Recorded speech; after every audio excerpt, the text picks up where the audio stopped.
National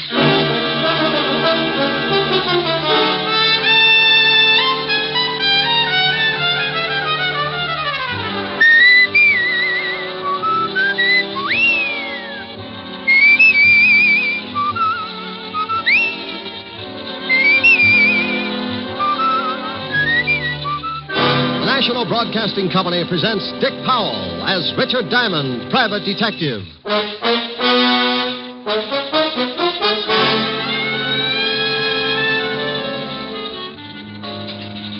Are you Mr. Diamond? Yeah, unless there's a warrant out.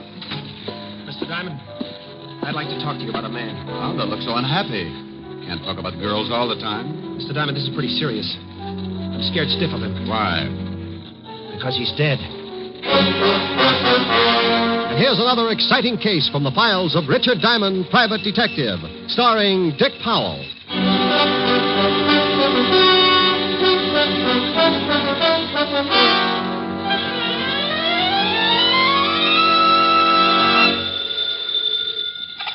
Diamond Detective Agency, homicides with class. Well, that's a pretty good answer. What kind of a slogan was that, Shamus? Oh, my goodness. Sergeant Otis. That's right. Well, don't take any bets. I know a dozen people who would swear you were something else. Oh, now stop the gags. I got something important to talk to you about. I know what it is. You do? I bet you've lost your shoes.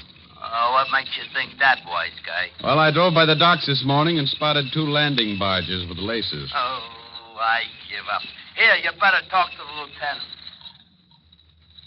Rick, Hello, Walt. why don't you lay off Otis? He was just calling to ask you to do a favor for us. What kind of a favor? The 5th Precinct is having its annual dance next week. Oh, now, Walt. Well, what's the matter? Just a couple of songs, and then you can go home. Oh, sure. Just like last time. I was just going to be a couple of songs last time, too. But before those lovely cops let me go, I had a crack in my voice like the Liberty Bell. Now, this time, I promise. Only 2 songs. All right. If one of them's Mule Train. Sure, but why Mule Train? I want to whip Otis for sound effects. Mr. Diamond?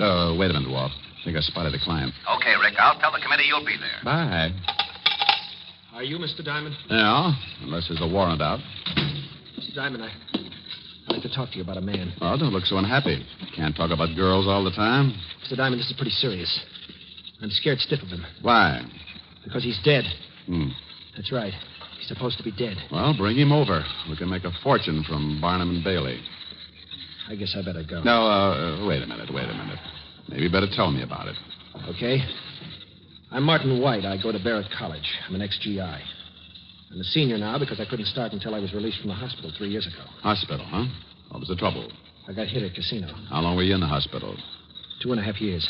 2.5 years? Yeah, Okay, I fell apart up there. Oh, psychosis? Yeah. Go on. The other day I was on my way to class when I saw this man I was telling you about. The one who's supposed to be dead? Yeah, that's right. Mm-hmm. He used to be in the same outfit with me. I saw him killed at casino. Oh, well, so you made a mistake. So he looks like the guy. No, it's not like that. Maybe I better tell you, and then you'll understand. Go ahead. Well, his name was Jarvis, Paul Jarvis. I was a captain with the 5th Army when we went into casino. And Jarvis? Private. He'd been with us since we pushed Rommel out of the desert.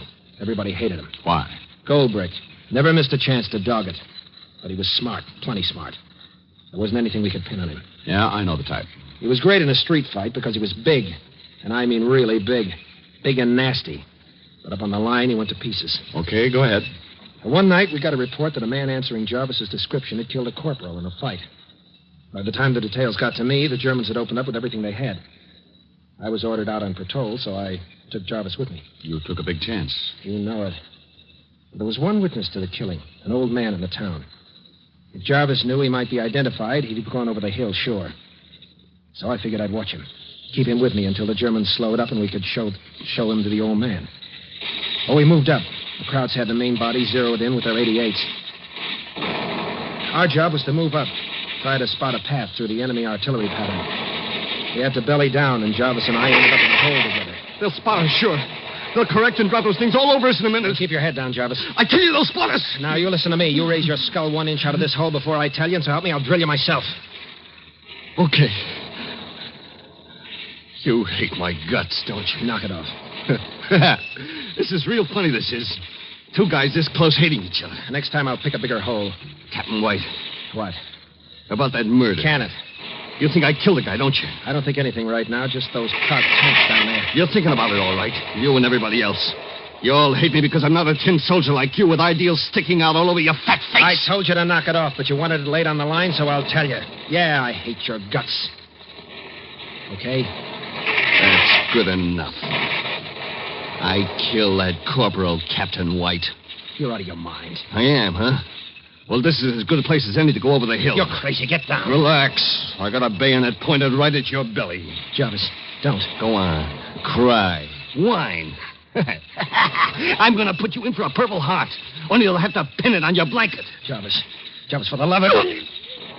Now you're only a number on the record. Jarvis, you dirty... You're going to take a little while to die, Captain, so you can think about me getting out. I'm taking off, and I'm leaving the rest of the saps with all the honor and glory they want. So long, Captain. It's all yours. Jarvis! Come back here! Jarvis!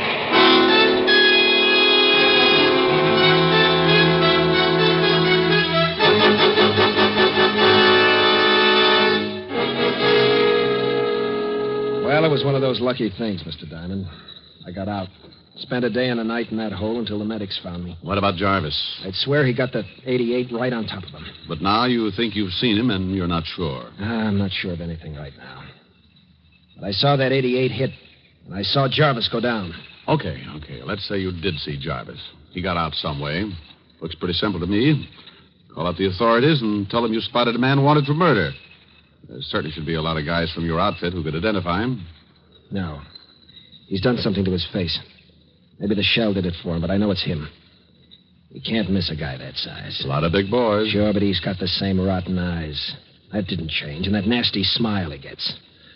I'd know him anywhere. In a dark room, I'd know him. No, but you said you were scared. Why not go to another school? I can't. I've got a job up there, and I've got a wife and a kid. That's why I came to you. I can't go to the police. They might put me back in that hospital. They'll think I'm slipping again. Up here. Uh-huh. Well, let's say it is Jarvis. What in the world would a guy like that be doing in a college? Don't you think I've asked myself those questions? Just forget the whole thing. No, wait, Martin. Look, if I prove to you one way or another about this Jarvis, will you forget about Casino? Yeah. What name is he using? Blackwell. John Blackwell. Okay, let's go. Don't you get a fee or something? Your wife a good cook? The best. Well, I'm staying for dinner, and after you see what I put away, you'll probably wish you'd paid the $100 a day in expenses.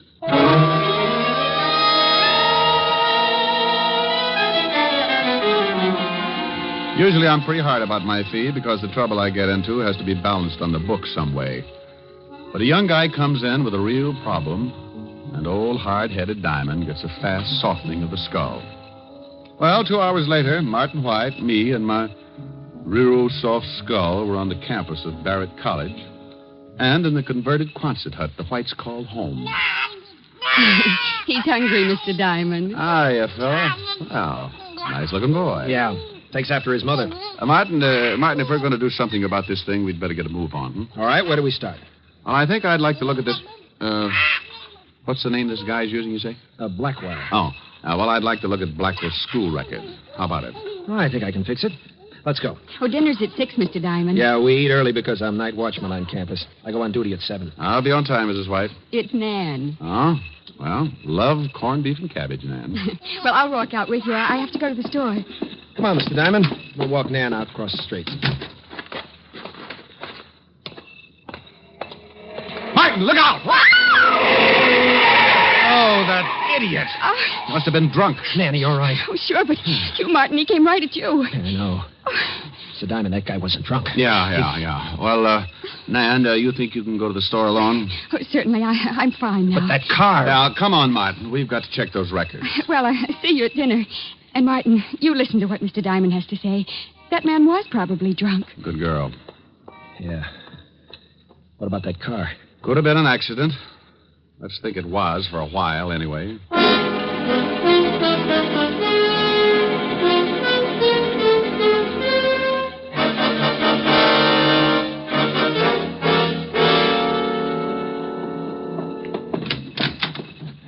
Well, this is where they keep the records.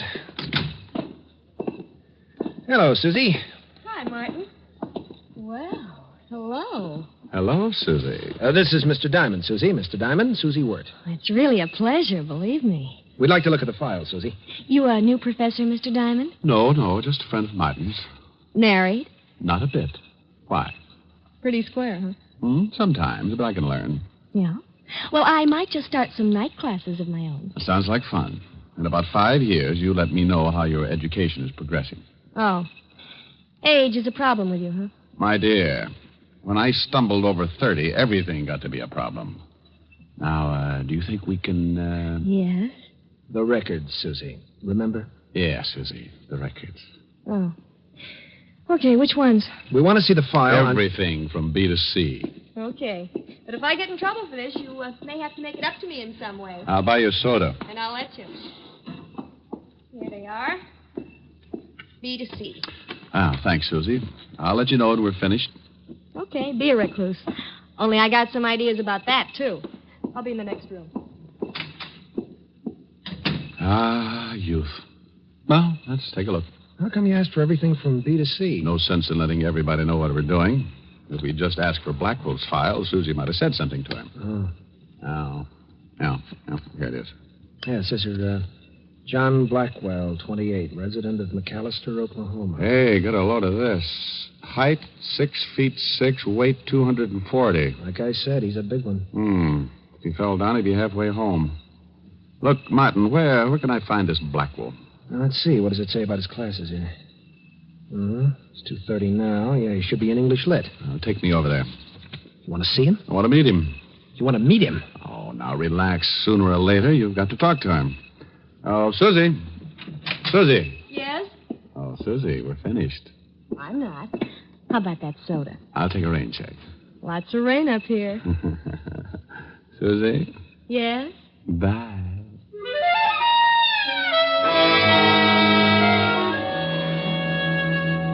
Well, we left Susie in the middle of a pout.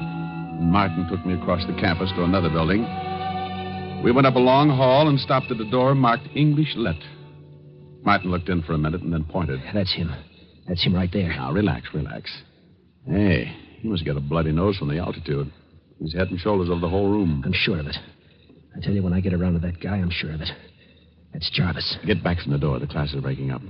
Let's get out of here, Mr. Diamond, please. No. Now, I want you to introduce me to him. I can't. I tell you, I got the shakes. Oh, you're going to have to face it sooner or later, Martin. Here they come. Okay, I'll try. There he is. Blackwell. He sees you. Over here. Now, what do I say? Just introduce me. I'll do the rest. Yes? You call me? Yeah. You don't know me, but I understand you're a new student. I'd like you to drop by the fraternity house and meet some of the boys. Oh, well, thank you. I'd be glad to. SAE. This is Mr. Diamond, Mr. Blackwell. How do you do? Fine, thank you. You a professor here, Mr. Diamond? No, just a friend of Martin's. This your first year at college? Yeah. You're a little late, aren't you? What held you up? Service? That's right. Oh, well, I was in the Army myself. What outfit were you in? I didn't say I was in the Army, Mr. Diamond. Matter of fact, I was in the Navy. Oh. Well, Mr. White, I have to be going now. When would you like me to stop by the house? Oh, anytime. Around 6. Most of the boys are in then. See you then. Nice meeting you, Mr. Diamond. Yeah. Well? You've never met him before. I mean, here on the campus? No, why? When he left, he called you Mr. White. Yeah, and I didn't introduce myself. Well, I do know one way to clear this whole thing up. How? Fingerprints. Washington's got a record of Jarvis. If I can get Blackwell's, we can compare them. It's a swell idea, but about as easy as going after a mountain lion's molar. Oh, I'll think of something. And you go on home and stay with the wife and baby. All right.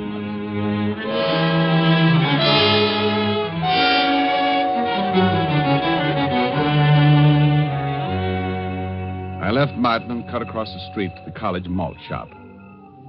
When I went in, a bunch of kids were having a time playing records and making dates, so I slipped by them and eased into a phone booth and put in a fast call to the 5th Precinct Police Station and Walt Levinson.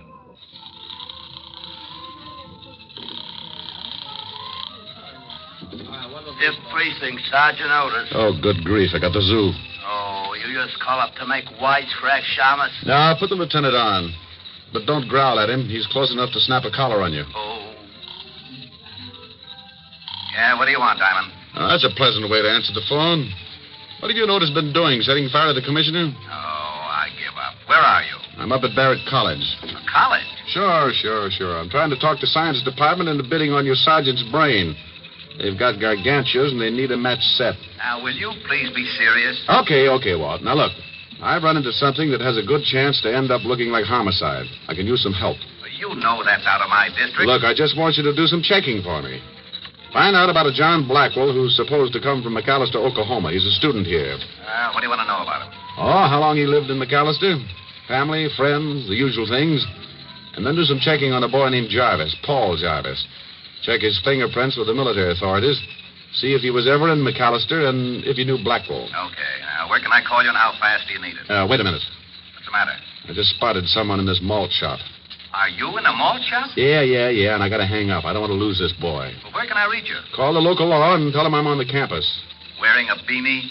Funny. Pretty funny.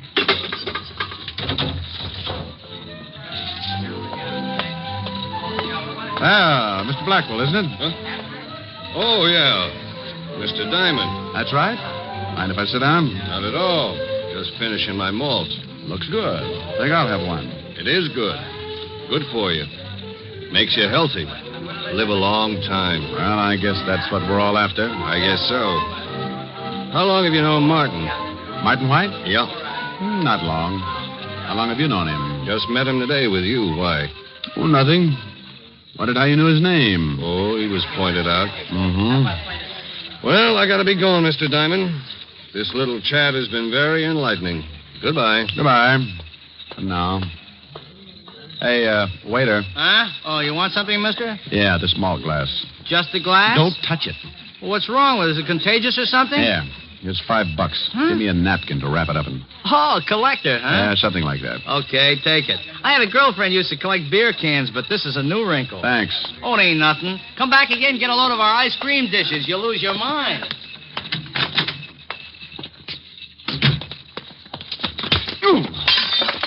Oh, I'm sorry. I didn't look where I was going. Yeah. I hope I didn't break anything of value, Mr. Diamond. You're going to hog a sidewalk, that's for sure. Let me help you. I can make it. It's a mess, isn't it? Taking one of our famous malts back home? It might be, Jarvis. I beg your pardon. I said it might be, Jarvis. Name's Blackwell, remember? Oh, yeah, I forgot. You see, Martin White says he thinks he was in the service with you. I told you I was in the Navy. I didn't say Martin wasn't. Well, you're mistaken. My name's not Jarvis. Oh, well, now, isn't that funny? Martin was so sure. He was even going into New York in the morning to see if he couldn't find some of his old buddies who might have remembered you. I hope he has a nice trip. I'll tell him when I see him. But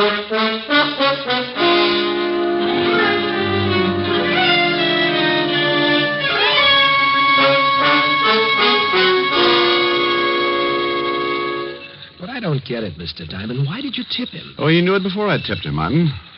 I don't want him to skip before I can get the information on him. But now he's sure to take off. Not until he gets you. Oh, Mr. Diamond, do you think that... I know you'll try, Nan. Martin is the only one here at Barrett who can actually identify him. He knows I'm suspicious of him, so he'll go after Martin first and then me.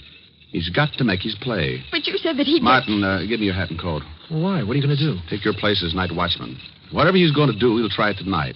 I want him to try it on me. No, I won't let you do it. Look, I've pushed it this far. It's all set up. Oh, honey, don't let him do it. Yeah, Mr. Diamond, Now, I can't you let two lock yourself in, and I'll come back, huh? Oh, please, Mr. Diamond. Hey, the hat fits pretty good. How about a look? But there must be something we can do. Oh, sure, Nan, there is. What?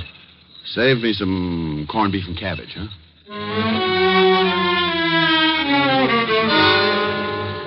It was dark when I walked out with Martin's hat and coat and started to cross the campus. I had a flashlight. The night was black, solid black. But I had a feeling that sat on my shoulder and raised goosebumps. When you've been in this business as long as I have, that feeling is an alarm ringing inside, telling you the trouble is creeping up. Halfway across the campus, I stopped. I heard nothing but the usual sounds that come with night. Dampened, muffled sounds. I walked on. And I heard it. The sound of someone walking well behind me. I stopped again. Maybe it was Jarvis. Maybe it wasn't. That was one way to find out. Keep going. If it was anyone with no business with me, okay, he'd stop following.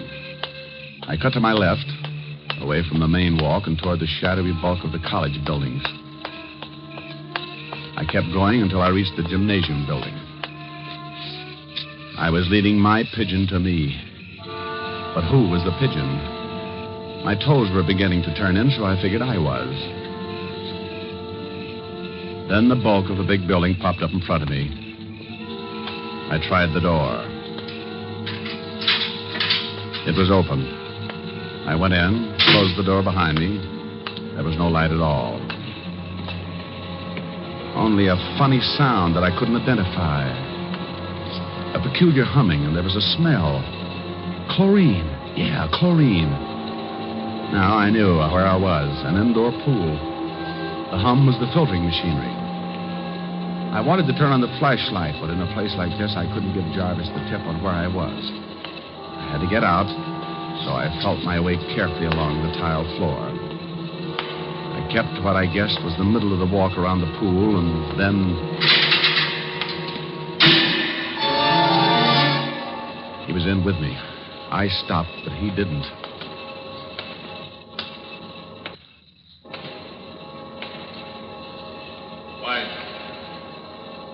White. I know you're in here. This couldn't be better. You're a sap, White, coming in here. Don't be silly, White. You know that door leads to the filtering machinery? Come on, this way. It's the only way out, and I'll be waiting for you. Okay. It's all the same whether you come to me or I go to you. Stay where you are, Jarvis. Who's that? We met before. You're not White. No, I'm not. Diamond? Yeah. Not White, and you're not Blackwell. You're Jarvis. Surprise, Buster? What's the difference? None, I guess. Where's the real Blackwell? Where you're gonna be, Diamond. Stay right there, Jarvis. Sure, and let you shoot off your mouth. All right, Diamond. It's all the same to me whether I get you first or White. I gotta do both. Now we'll see just how tough you are, Diamond. Well, the boy's got a gun. You missed, Diamond. And too bad the flash gave you away. Now I gotta do this fast. This is it, Diamond.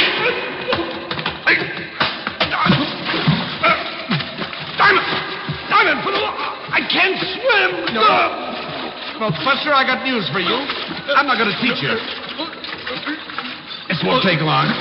Just enough to get you a little waterlogged. Hold your nose, Jarvis. It helps. Diamond. Martin. Lights, Martin. Get them on. Yeah. I have to come. I won't let you do it alone. I heard the shot and I... Where's Jarvis? Jarvis? Oh, I think we can take him out now. He's done. Here, grab him. Yeah. Is he dead? No. Here, give me your hand, Mr. Diamond. Wait. I'll get my breath. You know, Martin, Jarvis was a bad soldier, but in the Navy, he had just been plain lousy.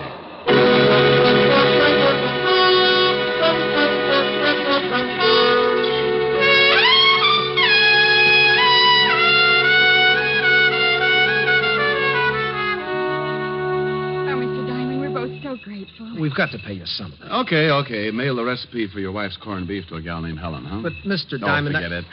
Jarvis won't... I mean, he won't... Come back? Oh, no. The Army picked him up. They've got first crack at him. Then come the McAllister authorities who'd like to talk with him about the murder of John Blackwell. So that's how he got Blackwell's papers. Sure. Blackwell was alone in the world. He was going to come here to school, but Jarvis hitched a ride and, well, once the guy killed... He'll do it again to beat the rap. And Blackwell and Jarvis were both from McAllister. Yeah. Jarvis figured this college would be a great hideout under a different name, papers all in order, but you saw him and he saw you, and that put a crimp in his plans. From there on, you know the rest.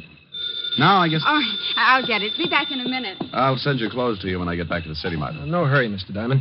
Oh, Mr. Diamond, the phone's for you. Me? But no one knows I'm here but the McAllister police force, Levinson, Otis, Jarvis, Susie, the campus news. Well, he asked for you. Oh, thank you. Hello? Diamond? Levinson? Yeah. Well, what's on your mind? Are you all right? Never better. Why? Because we got the report on Jarvis. He's a bad boy. You watch yourself. Don't get caught alone with him. Oh, sure, Walt. I'll be real careful. The only place I'll be seen with him is in a swimming pool. Huh? And I'll cut the wisecracking. What's that? Did you say something? Hold it a minute, Walt. Oh, Bill, shh, please. Sorry, Mr. Diamond. I guess the phone awakened him. Diamond, what are you doing? You got asthma? Quiet, Walt. Hold it. Nan, Martin, bring the baby here. But he's never done this at this time. Oh, never mind. Bring him here. Okay, you asked for it. Now, baby. Stop calling me baby.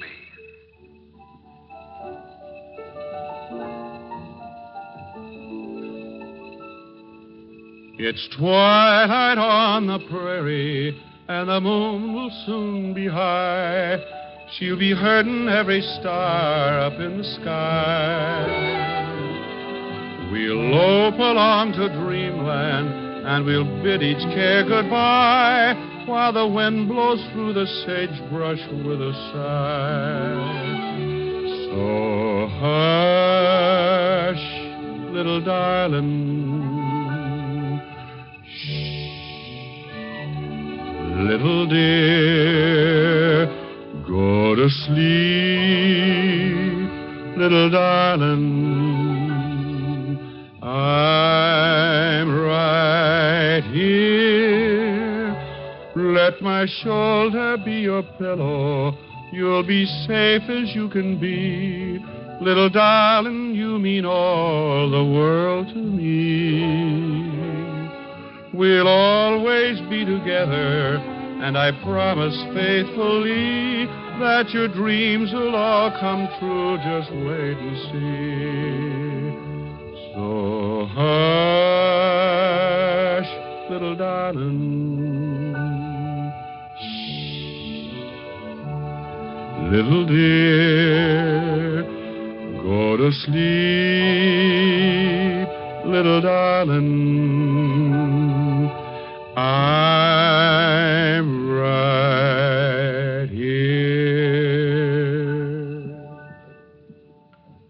Hello? Hello. Say, what's going on over there? Oh, now, hold it a second, Walt. I got somebody who wants to say hello to you. That's a good boy. Now, say hello to the lieutenant. Otis, get off the line. Walt. Yeah? Bye.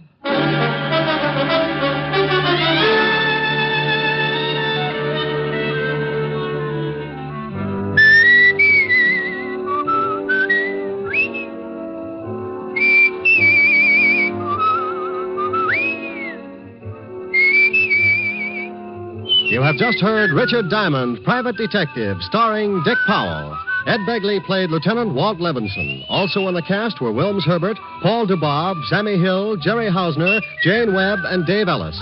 Music was under the direction of Frank Worth. Richard Diamond is written by Blake Edwards and directed by Russell Hughes. Dick Powell currently may be seen in the motion picture version of the best-selling novel, Mrs. Mike. This is Eddie King inviting you to be with us next Sunday at this same time when we will again bring you Dick Powell as Richard Diamond, Private Detective.